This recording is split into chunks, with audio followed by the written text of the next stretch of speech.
There will soon be a new vaccine for the coronavirus pandemic. The question is, are these vaccines safe and can the government force you to take them? When it comes down to lawyers, they itch for things like this. 1 in 40 people get seriously injured by vaccines. It's not hypothetical. If you're right, why wouldn't it follow that the flu shot should be illegal? CDC is a vaccine company. They are not doing their job as regulators. We don't know what COVID-19 vaccine will look like. Anthony Fauci put $500 million of our dollars into that vaccine, and now they've got a vaccine that is too big to fail. Would you urge the American people not to take the vaccine? I'm not anti-vaccine. I am asking you the question. What if it was 1 in 1,000? No, of course not. I'm not going to tell 1 in 1,000 people to die. I think you overstate it. Look at the vaccine inserts, Alan. Masks work. We're going to kill all these people. Mandatory vaccination. We're still going to make a profit, so let's go ahead. Certainly anybody who runs a pharmaceutical company cares deeply about not killing people. You can't sue them. There's no discovery. There's nothing. They never get caught. Do you wear a mask personally? The flu shot not only primes you for flu, but it primes you for coronavirus. They are unavoidably unsafe. So look, we've invited a lot of different doctors to want to come and debate the topic of COVID-19 vaccine, and everyone's turned it down. But when it comes down to lawyers, they itch for things like this. So it's a different story when we're talking about my two guests today, who, by the way, both of them have been a guest on Valuetainment before separately on different topics. But today, conversation came up this week. A video popped up about what Alan Dershowitz said that led to a dialogue with Robert Kennedy. And then we said, you know, what if we can set up a friendly debate here together? They both agreed. And so today's a special episode. We'll talk about a lot of different things. But prior to going into it, if you don't know who Alan Dershowitz is, his resume is legendary. 50 years he taught at Harvard. He's represented some of the most interesting cases, O.J. Simpson, a lot of different cases. So he's had debate is what he does for a living. And on the complete opposite side, we have Robert Kennedy, where many call him a hero when it comes down to environmental crusader. He's also obviously a lawyer. They've both written books. Alan's recent book, which you can get free on Kindle right now, is Guilt by Accusation. It's on the topic of the Me Too movement. Again, I asked him, do you want us to sell it? He said, no, let him go get the Kindle. So that's his discretion. You can go get the Kindle. We'll put the link below as well. Having said that, gentlemen, thank you so much for being a guest on Valuetainment and agreeing to do this debate. Thank you for having us, Patrick. Yes. Thank you. So first thing I want to do is I'm going to share my screen, and I'm going to I want the audience to see what led us here, a comment that you made on a podcast you did, and then I'll go from there asking your thoughts on it. So here's what was said in an interview a few weeks ago by Alan. Let's show a clip of this. Let me put it very clearly. You have no constitutional right to endanger the public and spread a disease, even if you disagree. You have no right not to be vaccinated. You have no right not to wear a mask. You have no right to open up your business. Wait, can I stop you? No right not to be vaccinated, meaning if they decide you have to be vaccinated, we have to be vaccinated?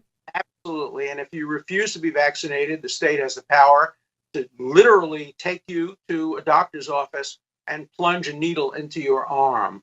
If the vaccination Where is that in the Constitution? If the vaccination is designed to prevent the spreading disease. If the vaccination is only to prevent a disease that you will get, for example, if there's a disease that will kill you, you have the right to refuse that, but you have no right to refuse to be vaccinated against a contagious disease.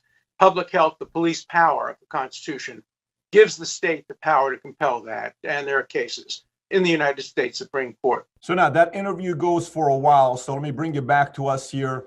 Alan, those are some strong statements you made. Obviously, his reaction, a lot of people's reactions. Has your position changed since making those statements on that interview? The statements I made on the interview were professional statements based on reading Supreme Court cases, not expressing personal views. They were I have strong personal views, but my constitutional views haven't changed at all.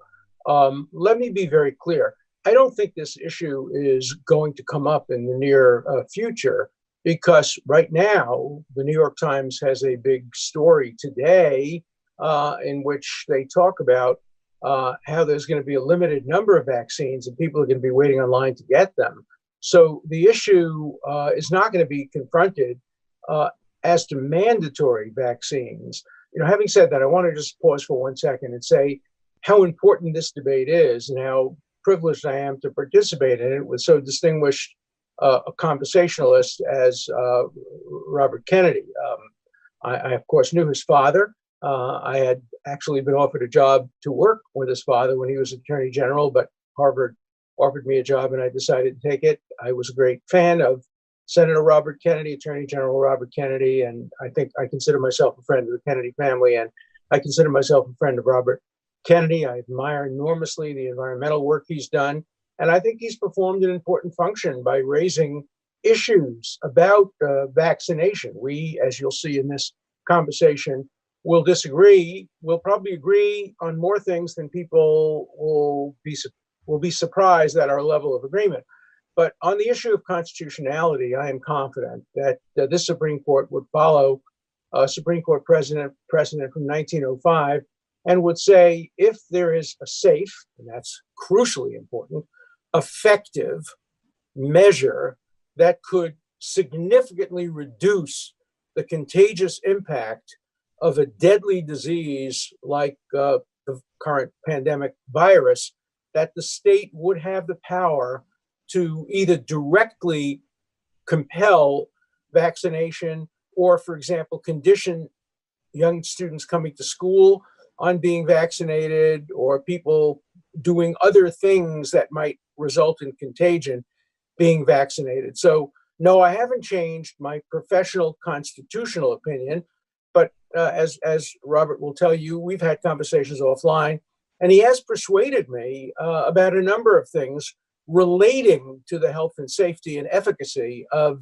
vaccines. So I've learned a lot from our conversations, and I hope people will learn something from our conversations today. But the constitutional issue, in my mind, remains the same. So it's important to unpack that. Constitutionally, you're remaining same position to say, if the government wanted to mandate and make us take a vaccine, we can't say anything to it. That position is not changing. That's right. As long as the vaccination is safe and effective. An example, if you have somebody who has unique vulnerability to vaccinations, that person might get a medical exemption.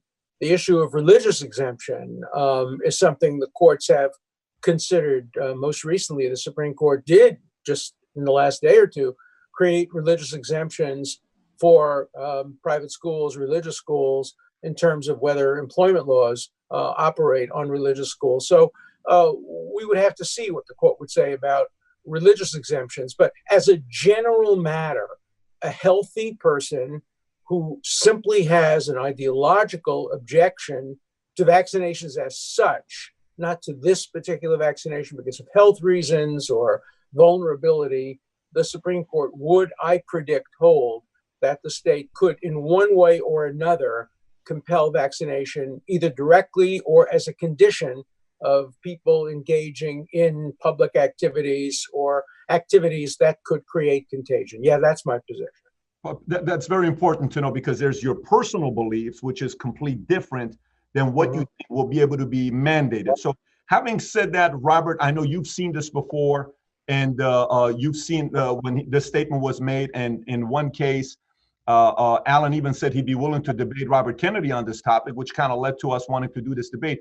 What was your initial reaction of watching what Alan said, and what has changed since you and him have had calls together offline? Well, I want to begin by thanking Alan for participating in this debate. And by the way, Patrick, you're familiar and Alan's familiar with my voice. I want to apologize for that at the outset. It's really bad in the morning, and Alan could only do this in the morning, but hopefully it'll get better as we proceed. I want to thank Alan for participating in this debate. I've actually been trying to do a debate on this issue for 15 years. I've asked Peter Hotez, I've asked Paul Offit, I've asked all of the major leaders of who are promoting vaccines to debate me, and none of them have. And I think it's really important for our democracy to be able to have spirited civil discussions about important issues like this. This is an issue that has been on the news 24 hours a day for the last 4 months, and yet there's no debate happening about this. It's all kind of a repetition of these government orthodoxies and government proclamations. And democracy functions only when we have the free flow of information. Policy is best often crafted in the furnace of heated, spirited debate. It's part of our constitutional system. It's part of American tradition. We invented free speech in this country through the First Amendment, and it ought to be something that we celebrate and that we model for the world. It shouldn't be something where you now have Democratic leaders like Adam Schiff calling on social media sites to censor debate about an important government issue. That shouldn't happen. So I'm very grateful to Alan, who I know loves the First Amendment, for actually agreeing to debate on an issue at which he's at a disadvantage, because I've spent 15 years working on this issue. I'm at a big disadvantage for him when it comes to talking about constitutional law. And I'm going to try to keep a lot of this debate on my side of the issue to put him at a disadvantage. Oh, let me start out by saying I don't agree with Alan's initial, and this is a very small disagreement because Alan and I have talked a lot offline, and I think we've come to a place where we really believe this is going to be a conversation, not a debate, because I think on most of the issues we are in agreement. And he made the qualifiers when he came up, and he said if it's safe, if it's effective. And I think those are the big ifs. That's the playground where this debate is really happening. And I think in the end, he and I would end up in the same place in that debate.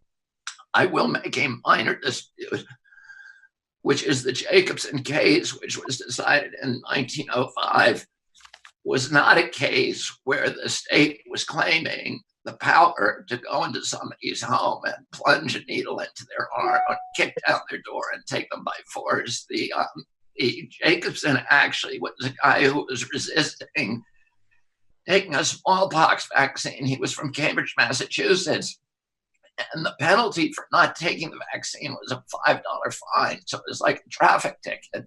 He decided to take it. He had been injured in a previous vaccine, so he didn't want to take this one. He took the case to the Supreme Court. He lost, and the remedy was he paid a $5 fine. So I think there's a big constitutional chasm between, that remedy, which is paying a fine, and actually going in and holding somebody down and forcibly injecting them. And I'm not convinced that the Supreme Court of the United States at this point would uphold that kind of law 9-0 or 8-1 at all. So let me just say that.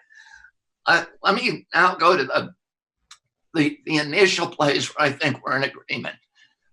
I think Alan and I are both in agreement that this should be a voluntary program. If there's mandates, they should be as an ultimate, final, dramatic, drastic remedy. And that really, and the question is, why can't we do a voluntary program? When Alan and I were kids, people wanted to get vaccinated. There was no fear of the statement and polio vaccines, and people had a tremendous trust in our health regulatory officials. And today, that trust has evaporated to the extent where now 50% of the people who are polled in this country are saying they may not take the COVID vaccine, and 27% are a hard no. This is even before the vaccine is developed. Why is that happening? And that's the question I think we really have to ask ourselves. Why do so many Americans no longer trust our regulatory officials and trust this process? And one of the reasons is, vaccines are a very, very interesting and very different kind of medical prerogative, because it is it's a remedy that it's a medical intervention that is being given to perfectly healthy people to prevent somebody else from getting sick. And it's the only medicine that's given to healthy people. So you would want, and particularly to children who have a whole lifetime in front of them, so you would expect that we would want that particular intervention to have particularly rigorous guarantees that it's safe. Because you're saying to somebody, we are going to make you make this sacrifice for the greater good. You have no health problems. You have zero risk of this disease. Yet we are going to force you to undergo a medical intervention. And our side of the bargain should be, oh, we want this to be completely safe. And in fact, what we know about vaccines, and this is from HHS's own studies, a 2010 study by the Agency for Healthcare Research that was commissioned to look at vaccine injury, because CDC for many years had been saying vaccine injury only occurs 1 in a million. But what AHRQ found, which is a federal agency, they looked at one HMO, which was the Harvard Pilgrim HMO, and they did a machine cluster analysis, in other words, artificial intelligence counting, a very, very accurate counting system. And they said the actual rate of vaccine injury is 2.6%. That means 1 in 40 people get seriously injured by vaccines. And do we have a right to say we are going to impose this intervention on people where there's a 1 in 40 chance that you may get injured in order to protect hypothetical people catching that particular disease? And for anybody, and this I think is something that Alan really has to, Alan, that you need to come to terms with in terms of crafting your own arguments about this. It's not hypothetical that vaccines cause injury and that injuries are not rare. The vaccine courts have paid out $4 billion, and the threshold for getting back into a vaccine court and getting a judgment, HHS admits that fewer than 1% of people who are injured ever even get to court. The other thing is, vaccines are zero liability.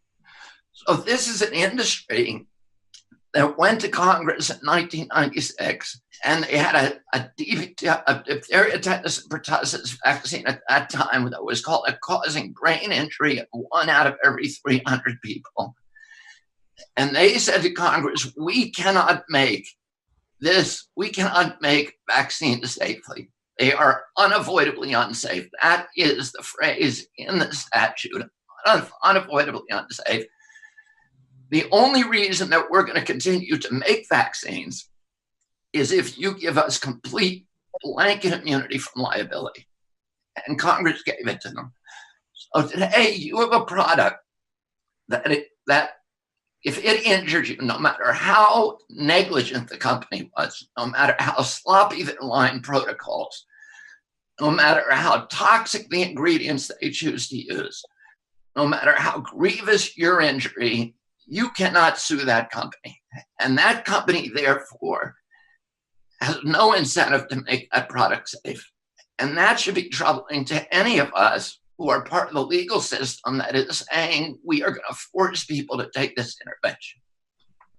Look, I agree with much of what Robert has said. First of all, I completely agree. The Supreme Court decision in the Jacobson case in 1905 is not binding on the issue of whether or not you can compel somebody to take the vaccine. The logic of the opinion, however, not the holding, the logic of the opinion and subsequent opinions, including some by Justice Oliver Wendell Holmes, strongly suggest that the courts today would allow some form of compulsion if the conditions that we talked about were met: safe, effective, exemptions in appropriate cases. You talked about healthy people being compelled to take a vaccine which is not designed to help them. Of course, it's also designed to help them, but the major function is to make sure that they don't become typhoid Marys and spread the disease to other people. But when you take a vaccine, you also increase the chances that you will not get the terrible, terrible disease. I think you're going to have to concede, Robert, that the smallpox vaccine had an enormous positive impact on wiping smallpox from the face of the earth. Smallpox was a dreaded, dreaded, dreaded disease. The Black Plague back in many, many centuries ago, if there had been a vaccine back then, could have saved probably millions of lives. We don't know what COVID-19 vaccine will look like, but on the assumption, and here we have a real argument, on the assumption that it would be effective and would stop the pandemic and would cause some injury to some people, then you have to ask how the courts would strike the balance. Oliver Wendell Holmes once made an analogy to, in an unrelated case, to being drafted into the Army. When you're a young 18-year-old healthy person, and we have a draft as we had in the Second World War, we don't have it now, but at that point in time, a young 18-year-old was told, look, Congress has given the Army complete exemption. We're not liable if you're shot by the Nazis or by the Japanese. You have to risk your life in order to protect other innocent people in the country. And it's not a perfect analogy, obviously, but it does show that the courts have given to the government the authority to sometimes make decisions that require you to sacrifice your life. I have to tell you, I don't become personal about this, but I don't think there's any family in the history of America that has ever made more sacrifices in the public interest than the Kennedy family. You know, it broke all of our hearts to see how much sacrifice the Kennedy family personally made in order to, particularly Robert Kennedy, who put himself in harm's way so many times on behalf of the civil rights movement. People forget how much he put himself in harm's way on behalf of Israel. You know, he was a great friend of Israel, a great supporter of Israel, and the horrible man who killed him because he was a Palestinian who hated Bobby Kennedy Sr.'s views. Sacrifice is part of the American tradition, and the Americans owe the Kennedy family an enormous debt of gratitude for their sacrifices. Now, those were voluntary sacrifices. President Kennedy went to Dallas knowing there were risks. Robert Kennedy went to Los Angeles knowing there were risks. By the way, I was working on his campaign the night I was woken up in the middle of the night to learn the horrible, horrible, horrible, tragic news. Those were voluntary acts. And obviously, we're talking about a very different thing. We're talking about involuntary acts. But being drafted is an involuntary act. Again, to mention the Kennedy family, the oldest brother of the Kennedy family volunteered to serve in the Army and was killed in combat as a great hero. But there were others who didn't volunteer. Many of my own relatives served abroad. So we demand sacrifices, and we don't demand perfection.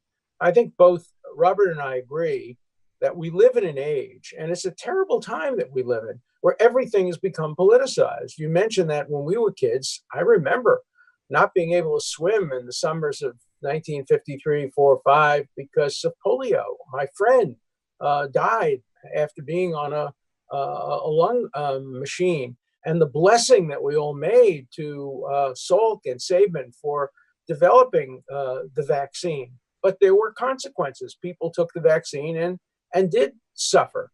In the end, though, polio was wiped out.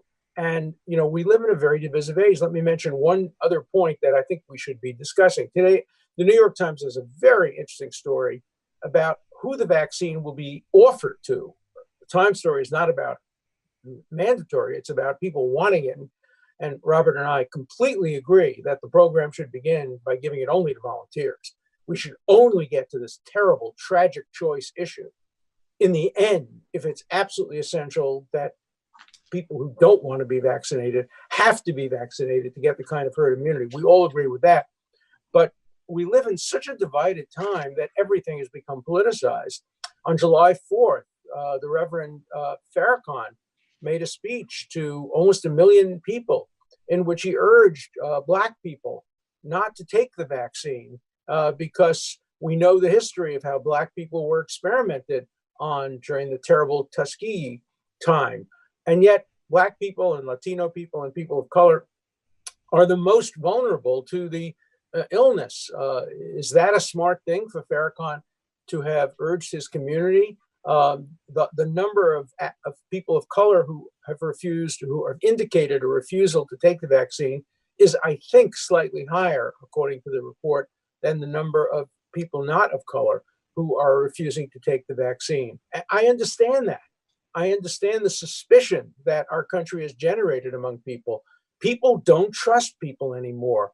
I wrote an article in early March, right at the beginning of this, I wrote an article, and the title was Trust Science, but Be Skeptical of Scientists.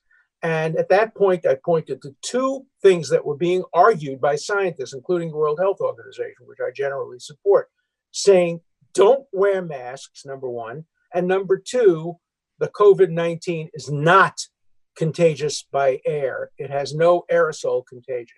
You wrote that article? You wrote that article? No, I wrote the article against it. I wrote an article saying, don't believe that. Masks work, number one. If they didn't work, why would so many doctors be using them? And why would it be so necessary for doctors to have them? And second, I don't believe that there's no aerosol transmission. The disease could not have developed so quickly around the world just by touching surfaces. So I challenged the medical establishment on that. And I turned out, of course, as we all know, to be right. We know there's aerosol transmission. We know masks have an impact, whether they help you who are wearing it or whether they only help you in transmitting it. But I would like to throw a question out to Robert. I think I know the answer.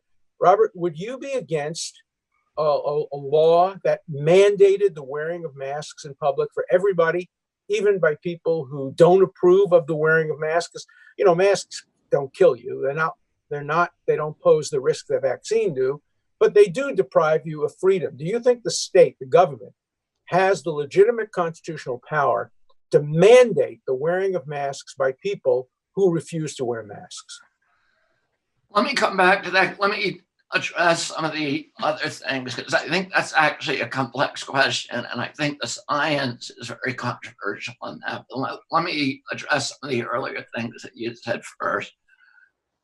One is, this is a rather esoteric discussion, and one that, I'm not going to really drag you into, other than to say this. The proposition and the theology that smallpox and polio were abolished due to vaccination is controversial. That is not a proposition that is universally accepted. And if you notice, all the infectious diseases, whether it was scurvy or tuberculosis, for which there were no vaccines, along with peripheral fever and diphtheria and pertussis and measles, all disappeared at the same time without vaccination. Now, CDC actually examined that because it became such a part of the orthodoxy of vaccines that the idea that smallpox and polio were abolished because of vaccines and these other diseases.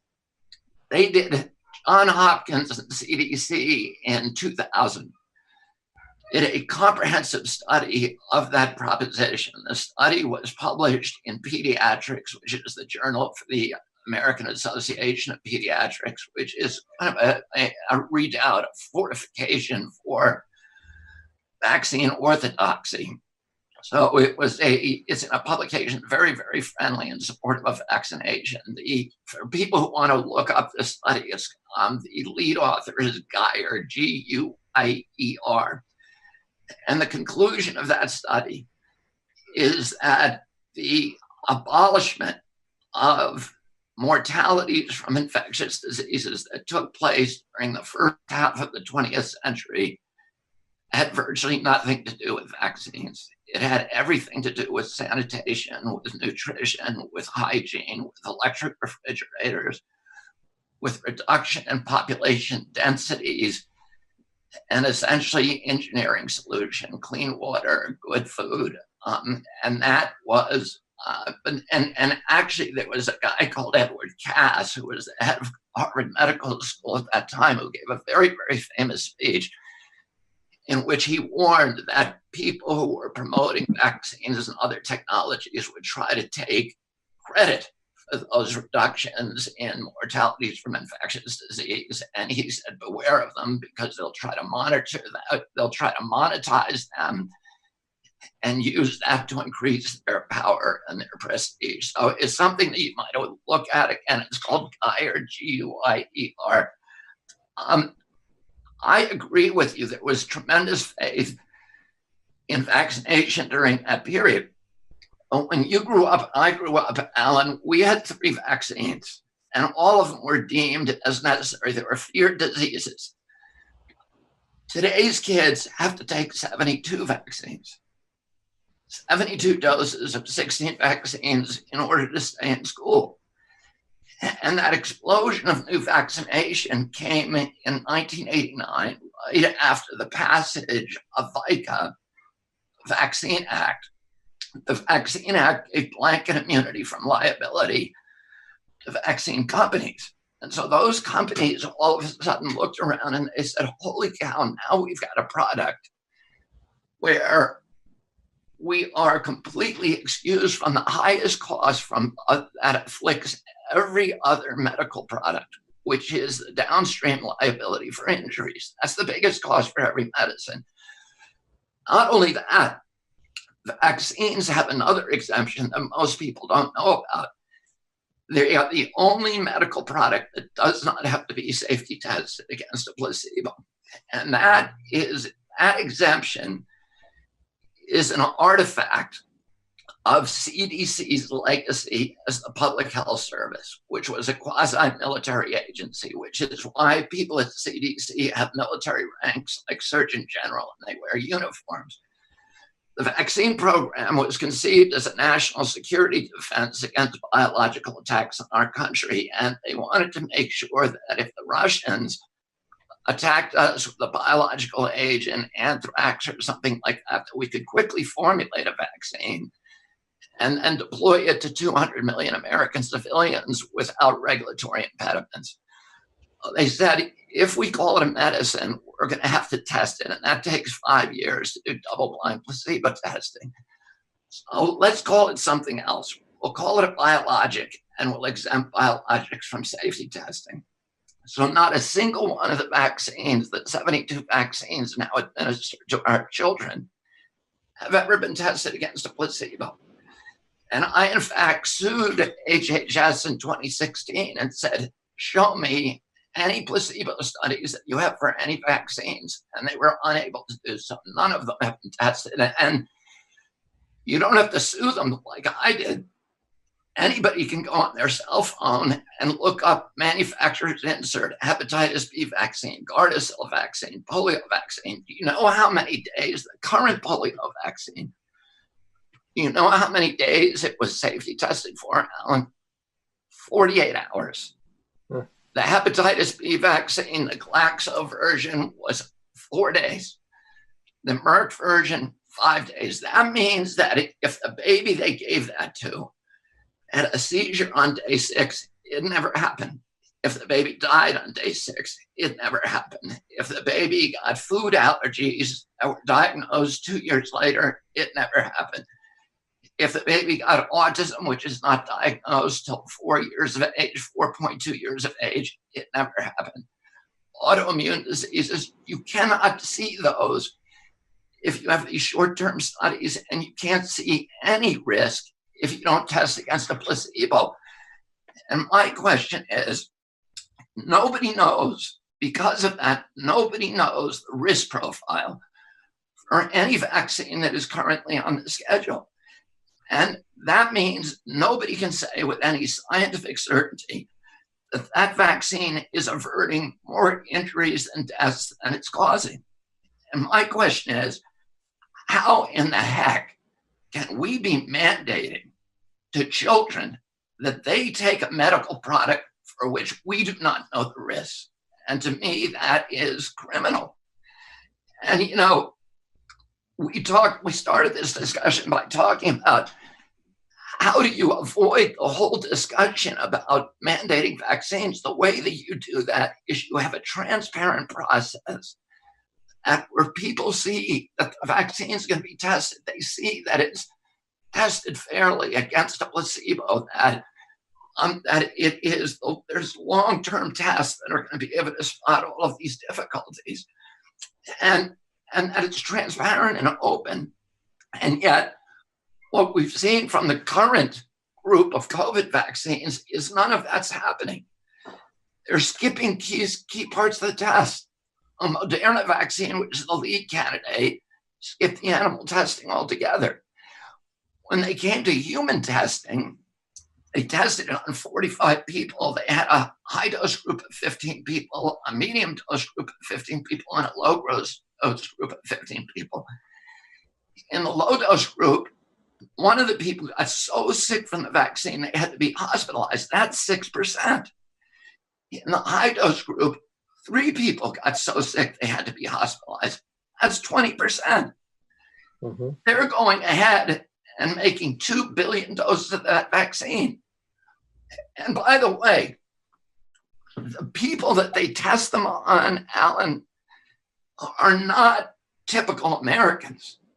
They use what they call exclusionary criteria. They are only giving these vaccines in these tests that they're doing to the healthiest people. If you look at their exclusionary criteria, you cannot be pregnant. You cannot be overweight. You must have never smoked a cigarette. You must have never vaped. You must have no respiratory problems in your family. You can't suffer asthma. You can't have diabetes. You can't have rheumatoid arthritis or any autoimmune disease. There has to be no history of seizure in your family. These are the people they're testing the vaccine on. But that's not who they're going to give them to. Mm-hmm. They're going to get what happens. These people are like the Avengers. They're like Superman. You can shoot them with a bullet and they won't go down. What happens when they give them to the typical American, Sally Sixpack and Joe Bag of Donuts, who's 50 pounds overweight and has diabetes? What is going to happen then? You're not going to see 20%. You're going to see a lot of people dropping dead. These people lost consciousness. They had to go to a hospital. They had huge fevers. And they're the healthiest people in the world. So any other medicine, Alan, that had that kind of profile in its original phase 1 study would be DOA. The problem is Anthony Fauci put $500 million of our dollars into that vaccine. He owns half the patent. He has 5 guys who are working for him who are entitled to collect royalties from that. So you have a corrupt system, and now they've got a vaccine that is too big to fail. And instead of saying, hey, this was a terrible, terrible mistake, they're saying, we are going to order 2 billion doses of this. And you've got to understand, Alan, with these COVID vaccines, these companies are playing with house money. They're not spending anything on it, and they have no liability. So if they kill 20 people or 200 people, 2,000 people in their clinical trials, big deal. They have zero liability. And guess what? They've wasted their money because we're giving them the money to play with. Oh, people like me and people in our community are looking at this process, and we're saying, whatever comes out of that process, we don't want to take it, because we're seeing how the sausage gets made, and it's really sickening. No medical product in the world would be able to go forward with the profile that Moderna has. So, let me just respond, because I think we're coming to some common ground here. I have no doubt that transparency in testing is essential. I don't understand why there isn't placebo testing and other testing later, after the initial vaccine. So there are many phases in a vaccine. We have an emergency now, and we may have to, in fact, develop a vaccine and make it available to people without placebo testing, without diversity testing. We may have to do that, but there's no reason why over time we can't do the traditional testing, say with polio or smallpox, that are now part of our history. and have now existed for so many years. Obviously, at this point, there's no reason not to be able to do the placebo and the other kinds of human testing. The article in the Times that I referred to made a very interesting point. It said that the people who are most vulnerable to the disease are the people who probably won't be part of the original testing. The testing is, as you said, done mostly on people who are quite healthy. But isn't there a natural test that occurs? You say the pharmaceutical industry has nothing to lose, but look at what happened to the pharmaceutical companies that put forward some of the opiates. They have been driven out of business. Their names have been taken off buildings. They are regarded as pariahs in the world today. Certainly anybody who runs a pharmaceutical company cares deeply about not killing people. And even if the government doesn't mandate this kind of testing, and even if they give them exemption from financial liability, surely good people, and I think we assume that people who run companies today, I have a friend who's trying to develop one of the vaccines, and he's doing it without profit.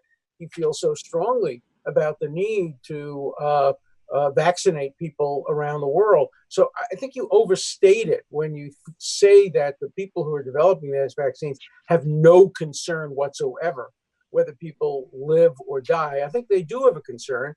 I think the government has eliminated their financial liability, but would you be sad? And the other thing is, you say there's no testing, but I'm not the expert. I'm not the medical journal reader, but I've read enough medical journals to know that there is a lot of natural testing. You cite some of it. You cite some of the arguments that say that over years, people get autism, people get this, people get that. Those results don't come from the initial testing that allowed the product to go forward. They come from great universities, medical schools, and public health institutions that continue to test products over time and report to the public the results of those products. Robert, here's the answer. You raised a bunch of questions. One is, the opiate people got busted, Alan, and by the way, no, they were not moral people. They knew what they were doing. They're killing 56,000 American young kids a year, knowing what they were doing. More kids every year that were killed in the 20-year Vietnam War. These are not moral companies. And they only got busted because plaintiffs' attorneys could sue them. I agree. They got the discovery documents and walked them down to the U.S. Attorney's Office and said, hey, there's criminal behavior here. That can never happen in the vaccine space. You can't sue them. There's no discovery. There's no depositions. There's no class action suit. There's no multi-district litigation. There's no interrogatories, nothing. They never get caught. Now, they use 4 companies that make all of our vaccines, all 72 of the vaccine shots that are now mandated for our children. Every one of them is a convicted serial felon. Glaxo, Sanofi, Pfizer, Merck. In the past 10 years, just in the last decade, those companies have paid $35 billion in criminal penalties, damages, fines, for lying to doctors, for defrauding science, for falsifying science, for killing hundreds of thousands of Americans knowingly and getting away with it. Vioxx, which was Merck's the biggest vaccine producer. Vioxx, which was their flagship product in 2007, was a pill that they marketed as a headache pill that caused heart attacks. They knew it caused heart attacks because they saw them in the signals in their clinical trials. They didn't tell the American public. And they killed between 120,000 and 500,000 Americans who did not need to die. And most of those Americans were people who had rheumatoid arthritis, or they had headaches and migraines. They took that pill, believing, and by the way, when we sued them, we got spreadsheets from their bean counters where they said, we're going to kill all these people. We're still going to make a profit, so let's go ahead. Nobody can justify that. I agree with you completely. And they ended up, they should have all gone to prison and said they paid a $7 billion fine. But how can anybody, it requires a cognitive dissonance for people who understand the criminal corporate cultures of these 4 companies to believe that they're doing this in every other product that they have, but they're not doing it with vaccines. They are. Look, and I just want to answer your other question. No, sure. Placebo testing does not take place after the clinical trials. And the reason for that is that HHS has adopted a very unethical guidance that says it is unethical once a vaccine is licensed recommended. It is unethical to do placebo trials or compare vaccinated versus unvaccinated people. There are scientists who do it, but they're punished for it. It's very difficult for them to publish. They get their funding cut off because nobody wants any study that is going to reveal the truth about vaccine injuries. So it just does not happen. Look, it's very important that you're making these points because we live in a democracy and nobody is going to compel a vaccine unless you get democratic approval. Legislatures are going to have to pass laws doing that. And you should testify about this. Your voice should be heard. But in the end, how do you respond when the American public has listened to you, has listened to your argument, and they're very persuasive and they're very convincing, and they have an impact on people like me with open minds. And yet, in the end, there's a vote by the legislature, and the legislature votes to compel vaccinations in the public interest, just the way the legislature votes to draft young people to fight wars in which they will die. In a democracy, don't you have to follow the will of the majority? I agree, transparency is all important. And let's shift the debate, because you said you wanted to answer the question. Let's take it out of vaccine for 1 second, because I think it helps analytically. I'm a law professor for 50 years, so I always do hypotheticals, hypos. So let's assume the legislature now passes a law. Every 50 states and the United States Congress passes a law requiring everybody to wear a mask when they're outdoors. And you say, well, I'm not so sure that masks are helpful. Maybe they are, maybe they aren't. Congress has hearings. Congress makes a determination that on balance, they are helpful. Wouldn't you agree that it would be constitutional? Let's start with constitutional and then desirable.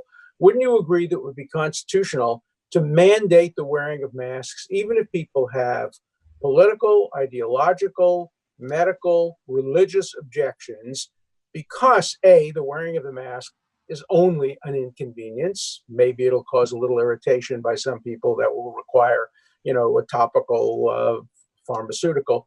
And it has the potential not to save the world, but to improve the possibility of not having communicable diseases. Wouldn't you agree that mandatory mask wearing would be constitutional? Well, if I accepted all of your precedents, then perhaps I would. The thing is, I know a lot about the mask, and my organization, CHD, has not taken a position on them. But I have read, I've read at least 3 meta-reviews involving hundreds of studies on masks. And the majority of the studies, in fact, there's a BMJ study from 2015 that says that the mask actually likely to spread the disease and to make you less healthy because of the carbon dioxide that you're breathing, and that the people who wear the mask are more likely to get sick. I'm not saying that that's my position. I'm just saying there's a lot of contrary science out there. Do you wear a mask personally when you go out? If the science was clear, then I'd be much more sympathetic to your view. Let me ask you this. Let me just answer the other question you had. You said we have to rely on the majority.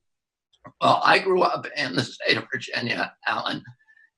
When I grew up, it was illegal because the majority voted that it was illegal for a black man to marry a white woman. I agree. It was illegal for blacks to vote. So the majority is not, no, in a democracy, you have the courts there that protect our rights. Oftentimes against the majority. And unfortunately, we are in a situation today where we have tremendous corruption, not only in Congress, which receives more money from pharmaceutical companies than any other industry. Pharmaceutical gives in lobbying, twice the amount that oil and gas, which is the next big one, 4 times with defense and aerospace. There are more lobbyists, pharma lobbyists in Congress than there are members of Congress in the Senate. So we have lost the the legislative independence of that body. And unfortunately, Alan, the agencies are also captured. Now, you know about agency capture. It happens everywhere. And I've sued EPA my entire life. We just sued the EPA. We just sued Monsanto. We got an historic judgment, a $12 billion settlement in the Monsanto case. And I was part of that trial team. And one of the things that happened during that trial is that EPA took a position against us. They took a position that glyphosate Roundup does not cause cancer.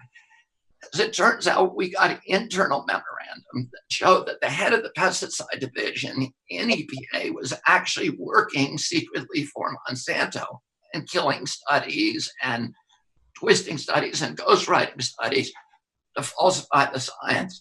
Look, you're doing great. We were able to show that to the jury. Now, imagine this. That's EPA, which is an independent agency. Imagine this. FDA, that's 50% of its budget from vaccine companies, from the industry. 50%. The CDC has an $11.5 billion budget, and $4.9 billion of that is buying and selling and distributing vaccines.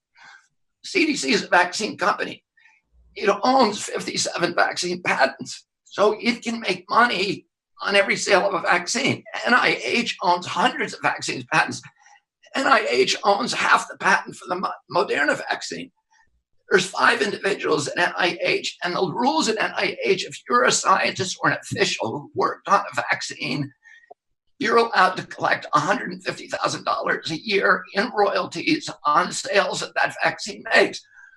These regulatory agencies are actually vaccine companies. The vaccine marketing sales part of those agencies is the tail that is now wagging the regulatory dog. They are not doing their job as regulators. And in fact, the senior scientist at CDC today, the senior vaccine safety scientist, who's been, in fact, he's still in fact at CDC, he was the senior scientist there for 18 years. He is the author or co-author on all of the major studies that CDC has produced on vaccine safety, and particularly the studies that show the vaccine does not cause autism. His name is Dr. William Thompson.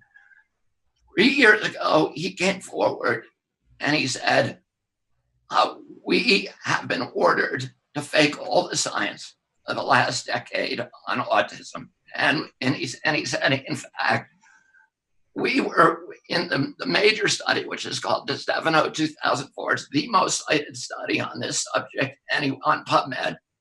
And he said, in that study, we found out that Black boys who get the MMR vaccine had a 363% greater risk of getting an autism diagnosis than Black boys who waited after 36 months. Right. He said he was ordered to come into a conference room with all that data, with his 4 other co-authors by their CDC boss, Frank DeStefano, who then ordered them to destroy that data in front of them in CDC headquarters, and then published that study saying there is no effect. So you have an agency that is really just an arm of industry, and the people who are in my community who are being derided and vilified, these mothers who have vaccine-injured children, are being vilified in the press, who are saying, wait a minute, we have read the studies, the scientific studies. We have read about the industry corruption. We need to talk about this. They're being silenced by the press. They're not allowed to tell their stories, and nobody is talking. Not a single member of Anderson Cooper's staff or Sanjay Gupta has made any effort to talk to Bill Thompson, and he has been begging to be subpoenaed, and he's still at CDC. Look, the reason I to do this debate is because I think you perform an important function by bringing out some of these ties, some of these connections. You perform an important function when you bring lawsuits against corrupt pharmaceutical companies. But my question is this, knowing all that you know now, and putting aside the issue of, let's assume we didn't have mandatory vaccinations. Let's assume you win that debate and it's only voluntary vaccinations now. And they come forward with a vaccine that they say will stem the tide of the pandemic.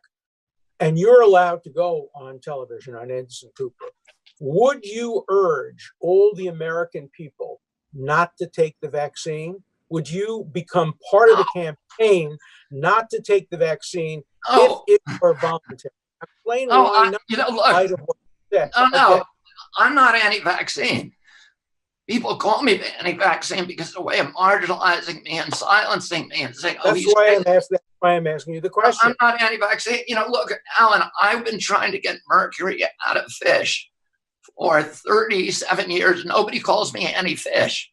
God bless you.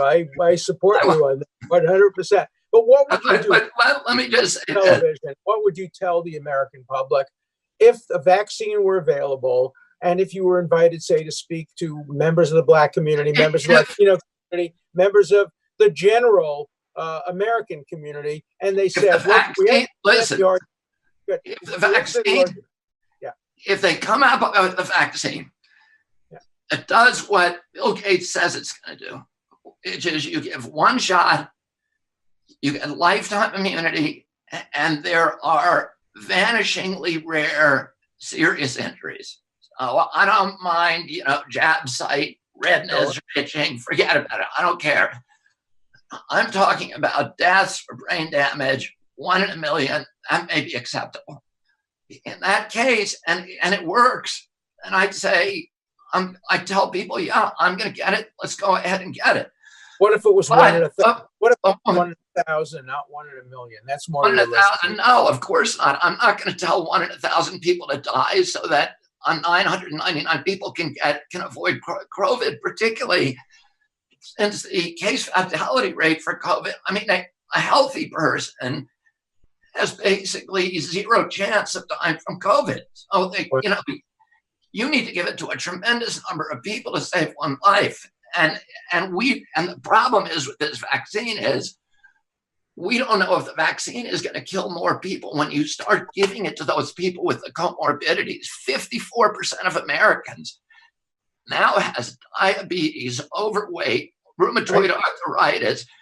They're smokers. They have 54% of us. I'm not even talking about smokers and vapors. 54% of us has chronic disease.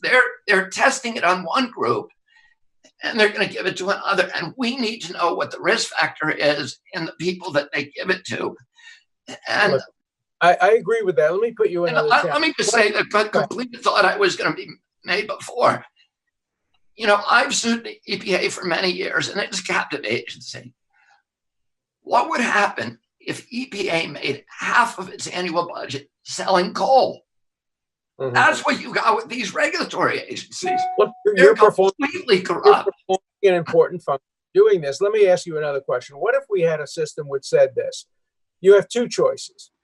One, you can have the vaccine, or two, you can refuse to take the vaccine. But if you refuse to take the vaccine, you have to remain in quarantine until such time as the pandemic is basically passed. So it's your option. The one option you don't have the third option. That is not taking the vaccine and mingling with the public and risking other people getting COVID. Not only young people, although young people do die. The Broadway actor who had his leg amputated and recently died tragically without any pre-existing conditions. What if we gave people that option? Quarantine is the option for refusing to accept the vaccine, but you don't have the third option of refusing to accept the vaccine and walking around the public without masks. The problem is, that sounds like a reasonable position. The problem is, it's not the way the world works. And let me explain why. Here's how the world works. And the best analogy is the flu vaccine. So the flu vaccine is very much like the coronavirus vaccine, but we've had the flu vaccine for 90 years. So every year it's fine-tuned and perfected. And originally they told us the flu vaccine, you'll give one shot, you'll have immunity for life. And then it turned out, no, we need to get it every year. Because there are variations of the flu. Right, and the same thing is highly likely to happen with coronavirus. Yeah. Now, the Cochrane collaboration, which is the ultimate arbiter for vaccine safety, it is the highest authority. And the British Medical Journal have done 3 giant meta-reviews on the flu vaccine literature. So they look at all the literature that exists, the peer-reviewed literature that is on PubMed, I think 127 studies. They did it in 2010, 2014, and 2017. Here's what they found. CDC said the flu vaccine is 35% effective. That's what they claim. Cochrane collaboration said no. You have to give 100 flu shots to prevent 1 case of flu, number 1.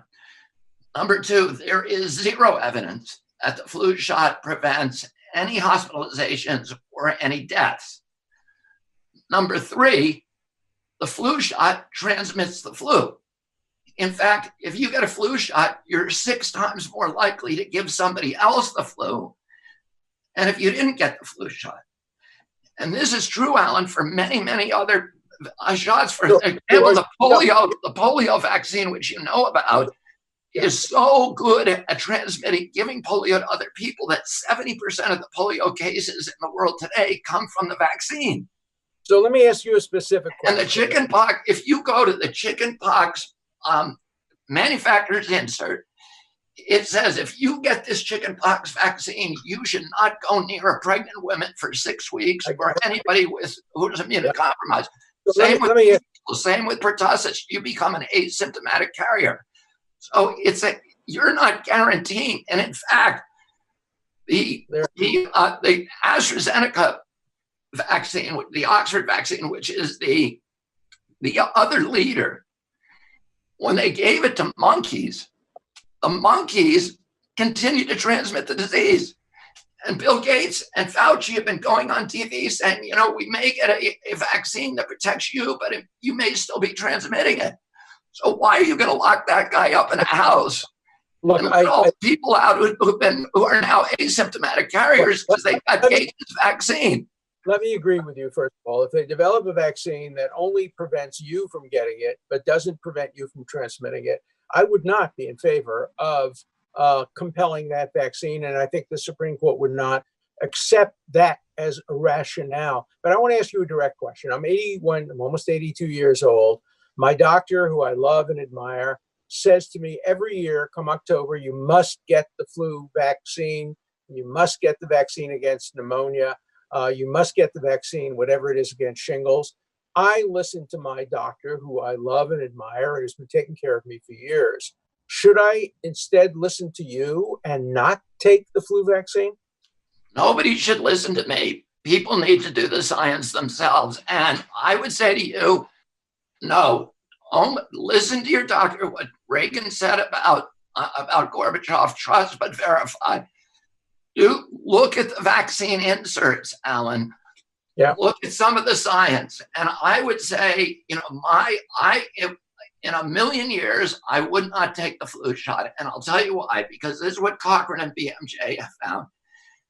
People who take the flu shot are protected against that strain of flu.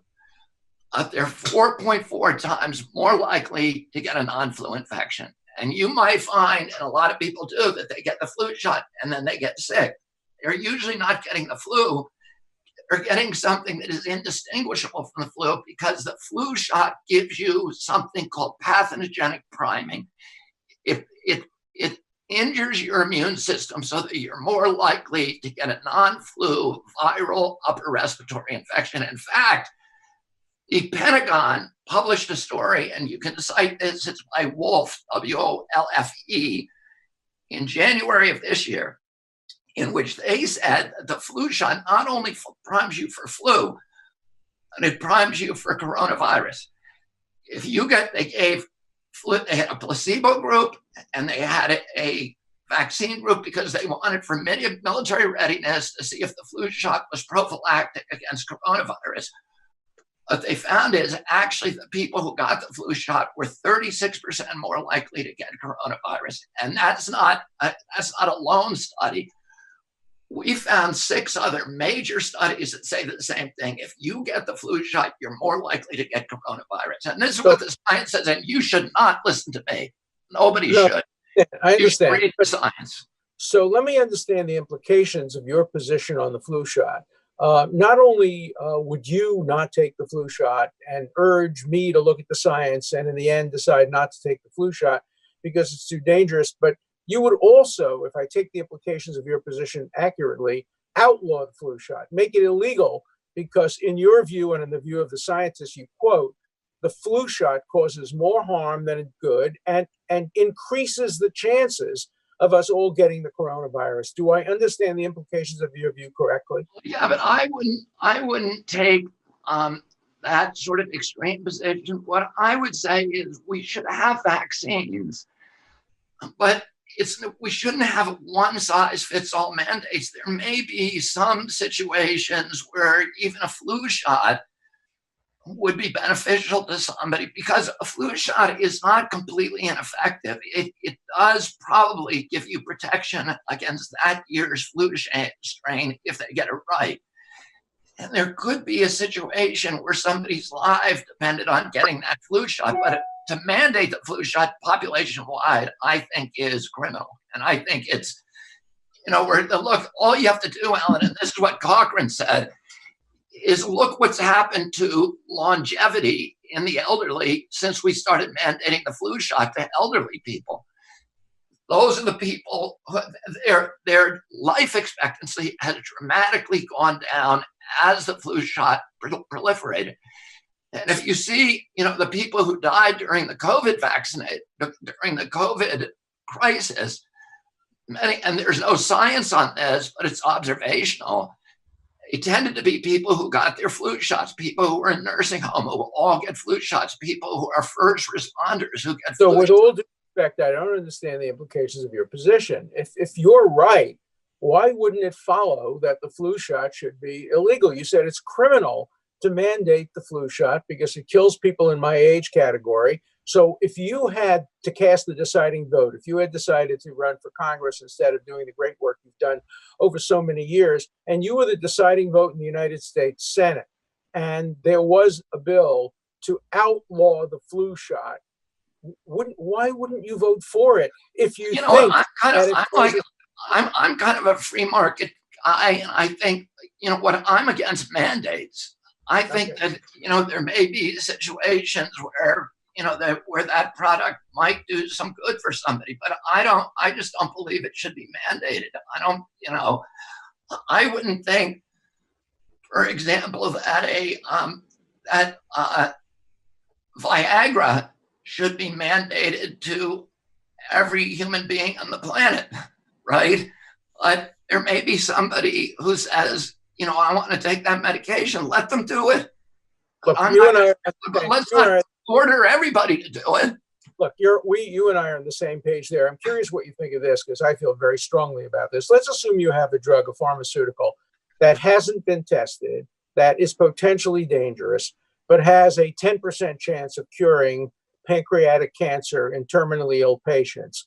Do you agree with me and with President Trump on this issue that individuals who are dying should have the opportunity to go off label and to take dangerous drugs that probably will kill them, but increase the chances that they remain alive? That should be a matter of individual choice. I have a big libertarian streak in me. I think people should be left to their own choices wherever possible, unless it's going to do some harm to others. Let me address one last thing that you were talking about. We both agree with John. Yeah, I think we agree on most stuff. You said, well, if it's tested against a placebo, and this, I think, is why people like me are suspicious, are reticent. The Oxford vaccine which is, is the other leader. Gates has a huge investment in it. Fauci is pushing it. It is the leader. AstraZeneca is now, is branding it. Well, that vaccine is run by a guy called Greg Pollard, who's at Oxford, a very, very famous, powerful virologist. He originally promised at the beginning, he said, we're going to test it against a placebo. We're going to do what's never been done in vaccinology before. We're going to actually use an inert placebo and test it. Mm-hmm. And then in the middle of his phase 2, he said, no, we're going to test it against the meningitis vaccine. The meningitis vaccine is a vaccine with a really high injury profile. It has listed just on its manufacturing insert are 50 deadly serious injuries, including Kawasaki disease, Guillain-Barré, paralysis, seizure, heart attacks, and death, and hepatitis, and all kinds of autoimmune disease. It's arguably the most dangerous vaccine. So instead of giving his placebo group an inert placebo, he's giving them the most dangerous vaccine he can. Why? It's a ploy that vaccinologists use. And they give their placebo group something that's horrendously dangerous to mask injuries in the vaccine. And, and so everybody on my side sees this and they say, he's not being honest. We do not know what the risk profile of that product is. We are never going to take that product because it was never tested against a placebo. Make them do the science. Don't say to, get angry at people who are skeptical and say, oh, you're skeptical. We're watching the sausage get made, and it's an ugly process. And by the way, he gave that vaccine to a bunch of monkeys, macaques. And then he challenged the macaques by exposing them to the wild coronavirus. Yeah, yeah. And all of the macaques got sick. So the vaccine doesn't work, but because the British government put 90,000 pounds into it, he now is in order to make 2 million doses with a vaccine we know doesn't work, and they're going forward with it anyway, and he refuses to test it against a placebo. So that gives us zero faith in the whole process. So let me first of all say nobody should be angry at you. People should be praising you for bringing this to the attention of the American public. Let me just summarize, if I can, my view, and then you can get the last word. I am thrilled that we had this debate. I think the public watching the debate has learned. We've learned how much we agree about. We're both libertarians. We both agree with John Stuart Mill that the government shouldn't be compelling you to do anything just for your own good, but they can compel you to do things that prevent harm to others.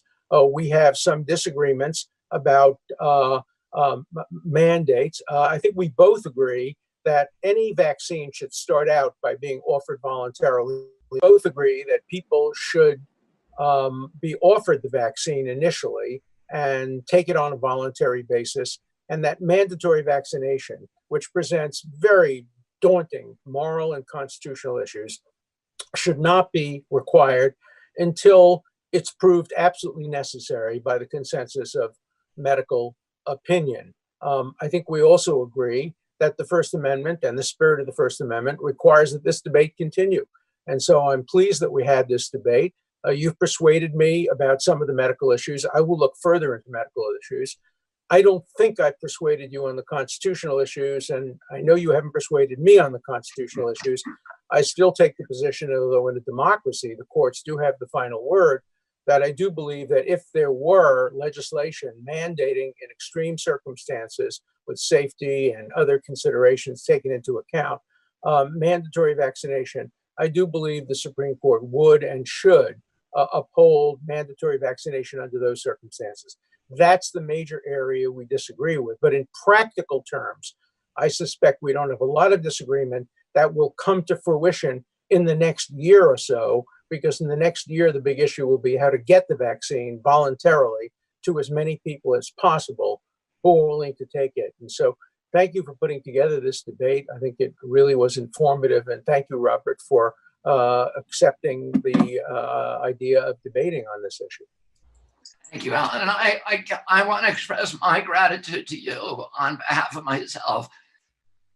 And everybody in this community, you know, people who are called anti-vax, they're mainly not anti-vaccine. Almost all of them are the mothers and fathers of intellectually disabled kids who gave all the vaccines, who did what they were told, and then their child was injured, and that prompted them to go out and do the research. Those people should be allowed to speak. Those people should not be gagged. They should not be shut up. They should not be considered heretics. They should be allowed to tell their story, and they should be treated with compassion and understanding and patience and an intellectual openness toward their stories. They shouldn't be vilified. They shouldn't be gaslighted. They shouldn't be ignored. And right now, particularly at a point in our history where we're talking about giving lots of people this vaccine, their stories are more important to hear than ever. I want to thank you, because for 15 years, all of us have been trying to do a debate, and we haven't been able to get Peter Hotez to do it. We haven't been able to get Paul Offit, Ian Lipkin, any of the leaders have been scared to sit where you are now. And I want to thank you so much on behalf of all of us, but also our democratic traditions, for coming here. Thank you, Alan. Well, thank you, Robert. Gentlemen, one thing I do want to say is I'm glad I got through my 28 questions with you guys. It was very good. And I know one thing is we have to make this disclaimer that this debate is not sponsored by Viagra, even though Robert Kennedy brought up Viagra. And I'll make sure next time we're in Boston, I avoid taking you to my favorite sushi spot, since you are anti-fish. I had no clue until today's debate that Robert is anti-fish. And by the way, based on how this goes, if the audience comes back, we may reach out to you for part 2 again. If there's other topics we can touch up. Happy to do it. Alan, thank you so much for your time. Robert, thank you so much for your time. Take care, everybody. Appreciate you guys. Thank you. Thank you very much, Patrick. So can you imagine, for 15 years, Robert Kennedy has been waiting for one person to want to debate the issue of vaccine, and Alan Dershowitz, the attorney, constitutional lawyer, finally said yes, and this took place. You had a chance to watch both of them go at it. I'm curious to know if either one of them changed your mind. Comment below. And on top of that, you know what I'd like to see take place is to get someone who's a doctor, any one of them, Offit, Hotez, anybody that you would like to see debate. Go on Twitter and tweet them and myself saying we'd like to see you debate Robert Kennedy on Valuetainment. And outside of that, look, I got 2 other interviews I want you to watch. One of them is my full interview I did with Robert Kennedy, which is an even deeper interview on the topic of vaccine than this one. If you've not watched it, click over here. And the other one is a debate format that we had about a year ago, where we had 2 folks come, somebody who was from U.S. Navy intelligence and another person that was a director of a developmental director from Normal, and they debated marijuana. We went to cocaine, alcohol. Very, very good debate, live right here in my office. If you've not watched that, click over here. And if this topic of vaccine is important to you, you are directly or indirectly affected by this, help share this video. And the topic started out there by people talking about it. Whether you're pro or anti, share this video with others, Facebook, Twitter, text, whatever it may be, so we can get a lot of eyeballs so people start talking about this debate as we're getting closer to a possibility of a mandated vaccine for coronavirus. And if you enjoyed the video today, please click the subscribe button. Take care, everybody. Bye-bye.